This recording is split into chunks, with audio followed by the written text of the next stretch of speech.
မင်္ဂလာပါခင်ဗျကျွန်တော်ရဲ့မြန်မာ Movie Recap Channel ကနေကြိုဆိုလိုက်ပါတယ်။ပါရီမြို့မှာအမီမတိဂျေးစားသူတတ်သမားတယောက်ဟာလန်တဖက်ကဟိုတယ်ကိုသူ့ရဲ့ပစ်မှတ်ရောက်လာမဲ့အချိန်ကိုစွန့်ရင်အခန်းဟောင်းတစ်ခုထဲမှာနိုင်ပေါင်းများစွာချောင်းချိနေခဲ့ပါတယ်။သူဟာရေတောက်ဖို့နဲ့လေ့ကျင့်ခန်းလုပ်ဖို့ကလွယ်ရင်သူ့ခုံကနေမထပါဘူး။ဒီနေ့မွန်းလွဲပိုင်းမှာတော့သူဟာအစားအစာသွားဝယ်ဖို့အပြင်ထွက်ခဲ့ပါတယ်။ပင်တစ်လူမျိုးတွေဟာဂျာမန်ကဘာလက်ခရီးတွေကိုရှောင်းလေးချီတာကြောင့်သူကဂျာမန်ခရီးတယောက်အဖြစ်ဟန်ဆောင်ခဲ့ပါတယ်။သူရဲ့စကူတာဆိုင်ကရှိသေးလားဆိုတာတေချာစစ်ဆေးပြီးတော့မက်ဒိုနက်စ်ကနေအစားအစာဝေးပြီးသူ့ရဲ့အထက်လူကြီးအဲ့ဒီစီဖုံးဆက်ပါတယ်။9ရက်တောင်စုံနေရပြီဖြစ်လို့သူပင်ပန်းနေပြီဖြစ်ပေမဲ့အဲ့ဒီကတော့ပြင်းမှတ်ဘဲချင်းရောက်မလဲဆိုတာမသိသေးပါဘူး။ဖုံးပြောပြီးသားနဲ့သူဟာဖုံးကိုမြေကြီးပေါ်ချပြီးနင်းချေဖြက်စီးလိုက်ပါတယ်။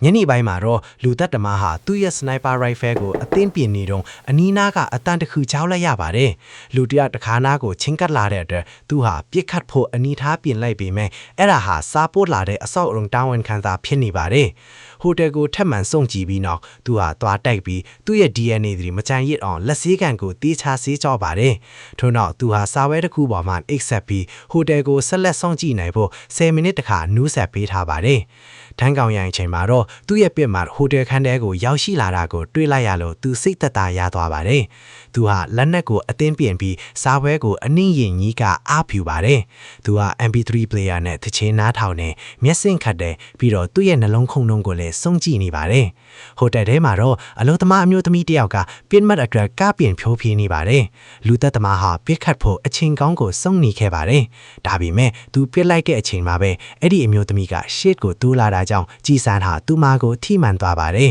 ။သူနောက်တစ်ချက်ထပ်ပစ်ဖို့ကြိုးစားပေမဲ့လုံချုံရေးတွေကလိုက်ကာတွေကိုအမြန်ပေးလိုက်ကြပါတယ်။အခုတော့လူသက်သမားဟာသူ့ပစ္စည်းတွေကိုအကုန်သိမ်းပြီးအဆောက်အုံတွေကနေထွက်ပြေးဖို့ပဲရှိပါတော့ပါတယ်။ရဲတွေမရောက်လာခင်မှာပဲသူဟာစကူတာနဲ့မောင်းထွက်သွားပါတယ်။မြို့ထဲကိုမောင်းနေရင်လမ်းမှာတွေ့တဲ့ရေမြောင်းတွေနဲ့အမိုက်ကားတွေထဲကိုသူ့ပစ္စည်းတွေကိုတစ်ခုချင်းစွန့်ပစ်ထည့်ပါတယ်။ရဲဦးစားတန်းတွေနီးကပ်လာတာကြောင့်သူဟာလမ်းတွေကိုရုတ်တရက်ကွေ့တာလေးကားထစ်တွေပေါ်ကနေမောင်းစင်းတာတွေလုပ်ပြီးလွတ်တောက်ပြေးခဲ့ပါတယ်။နောက်ဆုံးမှာတော့သူဟာမြင်းနားကိုရောက်ပြီးစကူတာဓာတ်ဆီဆိုင်တစ်ခုမှာလူသက်သမားဟာအဝတ်အစားအသက်တွေလဲပြီးမုတ်စိတ်အိပ်ပါတယ်။လေးစိတ်ကိုတက္ကစီနဲ့မသွားခင်သူရှိနေခဲ့တဲ့နေရာကိုတေချာတန်ရှင်းဤလုပ်ခဲ့ပါတယ်။လေးစိတ်ထဲမဝင်ခင်မှာသူလက်နဲ့တဲ့နောက်ဆုံးအစိပ်ပိန်ကိုအမိုက်ပုံထဲပစ်ထည့်လိုက်ပါတယ်။ဒါဟာသူပထမဆုံးအကြိမ် mission ကြားရှုံတာဖြစ်လို့သူအရန်ကိုထိတ်လက်နေပါတယ်။ရဲခွေးတကောင်ကသူ့ကိုစိုက်ကြည့်နေတဲ့အခါသူဟာစိတ်ငြိမ်သွားအောင်မျက်နှာထစ်ဖို့ရေချိုးခန်းထဲကိုအမြန်ပြေးဝင်ထဲပါတယ်။နောက်တော့သူဟာ ADC ဖုံးဆက်ပြီးအဆုခံရပါတယ်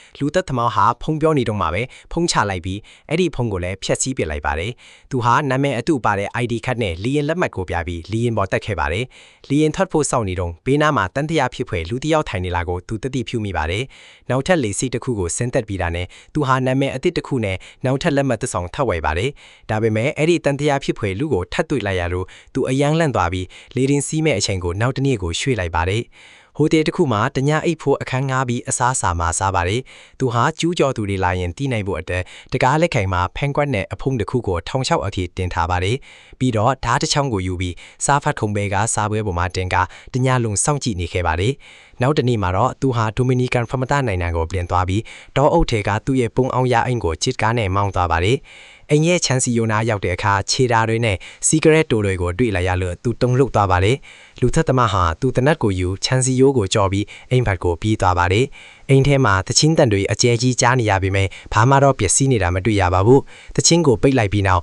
်မိဖို့ကြောင့်ထဲမှာဓာအချို့နဲ့သွေးခွက်တွေကိုတွေ့ရပါတယ်။သူဟာအိမ်အနက်လိုက်ရှာတဲ့အခါရေချိုးခန်းထဲကမှန်ကွဲနေတာနဲ့နယံမှာသွေးဆွနေတာတွေကိုတွေ့ရပါတယ်။ဖီတင်းပေါက်လည်းကွဲနေပြီးမန်ဆိုးတွေပေါ်မှာသွေးတွေရှိနေပါတယ်။လူသက်သမားဟာအိမ်ကမထွက်ခွာခင်ဖုံးတစ်ချက်ဆက်ပါတယ်။မိနစ်အနေဟဲ့အကြမှာတော့သူဟာတတိမိနေတဲ့သူ့ချစ်သူမက်တာလာကိုကြည့်ဖို့စိတ်ယုံကိုရောက်လာပါတယ်။ထူမရဲ့မောင်မာကတ်ကလူသက်သမားကြားမနေရအိမ်ထဲကိုအသိဝင်လာပြီးမက်တာလာကိုနစ်ဆန်မေးမြန်းခဲ့ကြောင်းပြောပြပါတယ်။ထူမကပြန်လေခုခံပြီးအမျိုးသားဖြစ်သူရဲ့ခြေထောက်ကိုဓာတ်နဲ့ထိုးခဲ့ပါတယ်။ပြီးတော့သူမဟာပြတင်ပေါက်ကနေခုံချထွက်ပြေးခဲ့တာပါ။အဲ့ဒီလူသက်သမားတွေကတော့တက္ကစီတစ်စီးနဲ့ထွက်ပြေးသွားကြပါတယ်။မာကတ်ကတော့အဲ့ဒီလူတွေဟာလူသက်သမား 2KO ကိုလိုက်ရှာနေတာဖြစ်ပြီးမက်တာလာကမက်မင်တက်သေးဖြစ်နေလို့တပ်ဖို့ကြိုးစားတာလို့ထင်နေပါတယ်။လူသက်သမားကတော့ဒါမျိုးထပ်မဖြစ် နာယီအနည်းငယ်ကြာမှဆရာဝန်တူက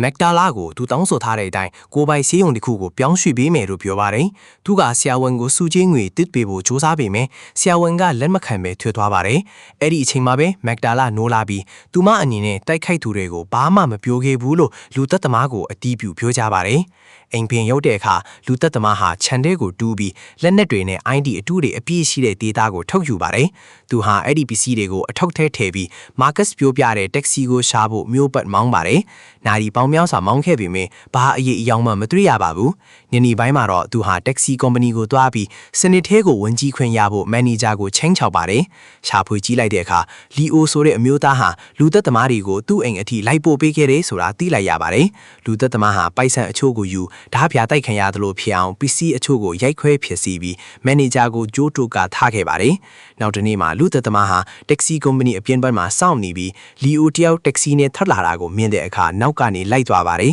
။လူသက်သမားဟာကဘာလက်ခရီးသည့်အဖြစ်ဟန်ဆောင်ပြီးလီအိုရဲ့တက္ကစီကိုငားစီကတေနဲ့ထုတ်ပြီးဆက်မောင်းခိုင်းပါတယ်။လီအိုကဒါဟာဓားပြတိုက်မှုလို့ထင်ပြီးသူပိုက်ဆံအိတ်ကိုကမ်းပေးပေမဲ့လူသက်သမားကတော့သူ့ကိုဟိုလူသက်သမားနှစ်ယောက်အကြောင်းမေးမြန်းပါတော့တယ်။ကြောက်လန့်တွင်နေတဲ့လီအိုကအဲ့ဒီလူနှစ်ယောက်ဟာထူးထူးဆန်းဆန်းပုံစံမျိုးတွေဖြစ်ပေမဲ့ပိုက်ဆံလိုချင်လာကြောင်းလိုက်ပို့ပေးခဲ့တာဖြစ်ကြောင်းဝန်ခံပါတယ်။အမျိုးသားဖြစ်သူရဲ့ခြေထောက်မှာသွေးတွေထွက်နေတာကိုတတိပြုမိပေမဲ့သူတို့ကဆေးရုံမသွားချင်ပဲလေးစိတ်ကိုတွေပို့ခိုင်းခဲ့တာပါ။လူသက်သမားဟာလီအိုကိုတရားအောက်ကလူသူကင်းမဲ့တဲ့နေရာအခုမှကားရခိုင်းပြီးသူခေါင်းကိုတေးနဲ့ပစ်တက်လိုက်ပါတယ်။ထို့နောက်သူဟာ New Orleans မြို့ကိုလီရင်နဲ့သွားပြီးသူ့ရဲ့ပစ္စည်းထိုးလောင်ယုံကိုသွားဖို့ဘန်ကားတစ်စီးငားခဲ့ပါတယ်။ဒေတာထဲကနေ ID ကတ်တွေတေနက်တွေနဲ့ဘန်ကားအတွက် license number ပြားအသစ်တွေကိုထုတ်ယူပါတယ်။ပြီးတော့ hardware store ဆိုင်တစ်ခုမှာကရိယာအချို့သွားဝယ်ပါတယ်။မြို့ထဲရောက်တဲ့အခါလူသက်သမားဟာအဆောင်အုံတန်ရှင်ရေးဝန်ထမ်းတယောက်အဖြစ်ဟန်ဆောင်ပြီးစားဖို့သမားအကွယ်တကားဖွင့်ပေးချိန်မှာအစင်ကြီးအဆောင်အုံတစ်ခုတည်းကိုခိုးဝင်ခဲ့ပါတယ်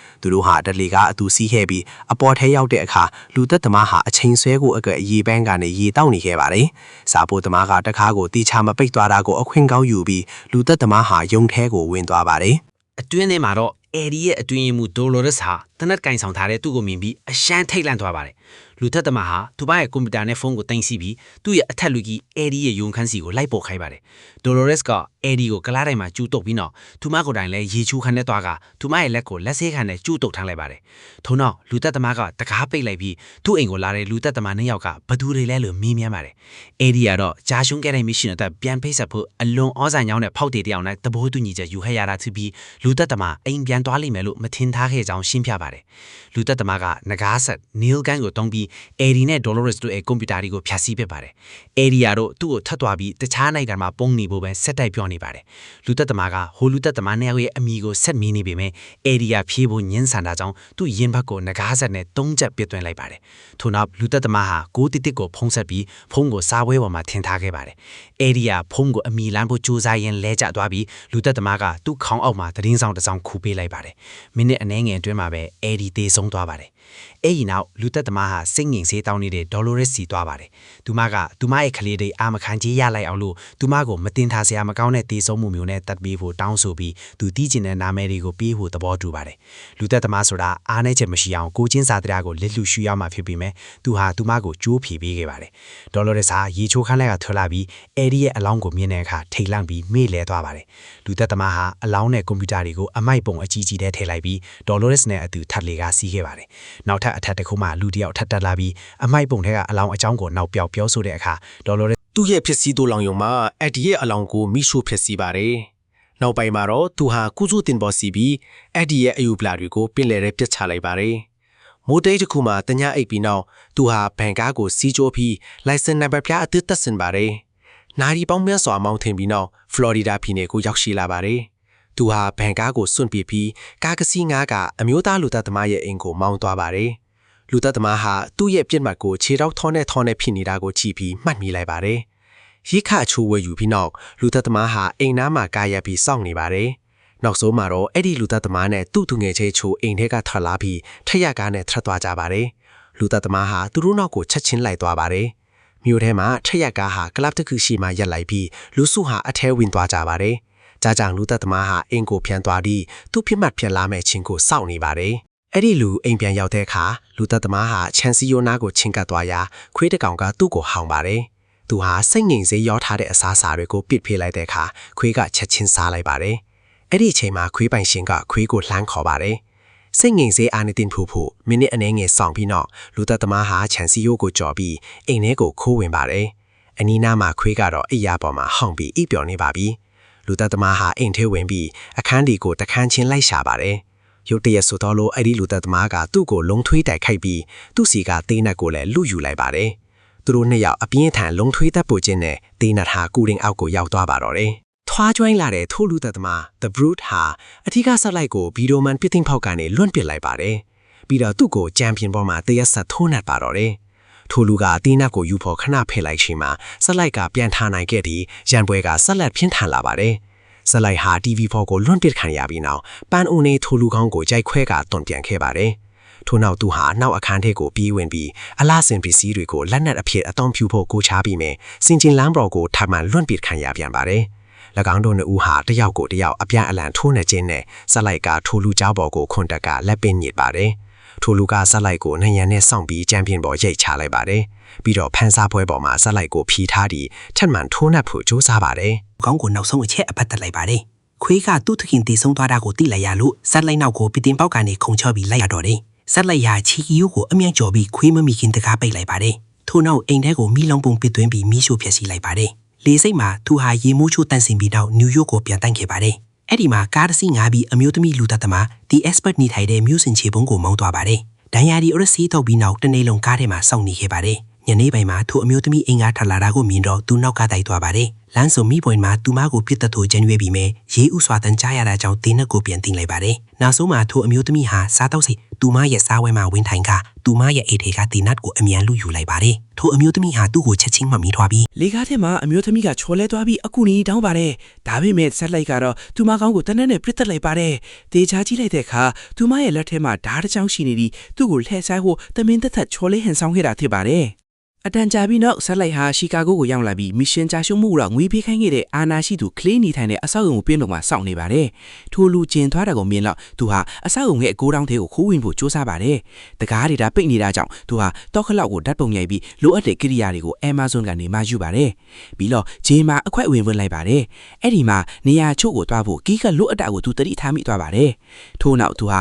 ဘန်ကိုတွားပြီးသူ့ပိတ်ဆံအားလုံးကိုနမေအတူနဲ့ဒိုမီနီကန်အကောင့်နဲ့ပြောင်းထည့်လိုက်ပါတယ်။ညနေပိုင်းမှာဒေသခံလက်နက်မောင်ခိုးသမားစီကနေတနက်တလက်ဝယ်ယူပါတယ်။နောက်တနေ့မနက်မှာတော့သူဟာမာထားတဲ့ပစ္စည်းလေးကိုယူပြီးဂျင်းကိုသွားပါတယ်။သူဟာတန်ချင်းကြီးသမားကိုတပင်တိုက်မိအောင်လုပ်ပြီးသူမှာပါလာတဲ့ကိရိယာနဲ့ကီးကတ်ကိုကူးယူလိုက်ပါတယ်။အဝိလဲခန်းထဲမှာလူအားလုံးထွက်သွားတဲ့အထိစောင့်ပြီးထိုးကတ်နဲ့သူ့ပြင်းမရဲ့ဗီဒီယိုကိုဖွင့်ပါတယ်။ပိုက်ဆံအဲ့ထဲကနောက်ထပ်ကီးကတ်တစ်ခုကိုထပ်မံကူးယူလိုက်ပါတယ်။နိုင်အနည်းငယ်ကြာမှာတော့သူဟာအဆောက်အုံထဲကိုအဲ့ဒီကတ်နဲ့အောင်မြင်စွာခိုးဝင်နိုင်ခဲ့ပါတယ်။ကလေးဟာသူ့ရဲ့အခန်းထဲမှာဆက်လိုက်ကိုတွေ့လိုက်ရလို့အိမ်အံ့သွားပါတယ်။သူ့ချောင်းကိုတယောင်ရောက်ကိုပြောရင်ပြန်လာတတ်မယ်လို့ပြောပြီးထွက်ခွာသွားပါတယ်။ဒါလေးကားထဲမှာသူဟာမစ်ရှင်ကတ်အားလုံးကိုဖျက်ဆီးပြီးလမ်းပေါ်မှာဆွန့်ပစ်ခဲ့ပါတယ်။နောက်ဆုံးမှာတော့ဆက်လိုက်ဟာဒိုမီနီကန်သမ္မတနိုင်ငံကိုပြန်ရောက်လာပြီးနေပြန်ကောက်လာတဲ့မက်ဒါလာကိုပြုစုစောက်ရှောက်ရင်းဇလန်ပြီးဆောင်သွားပါတယ်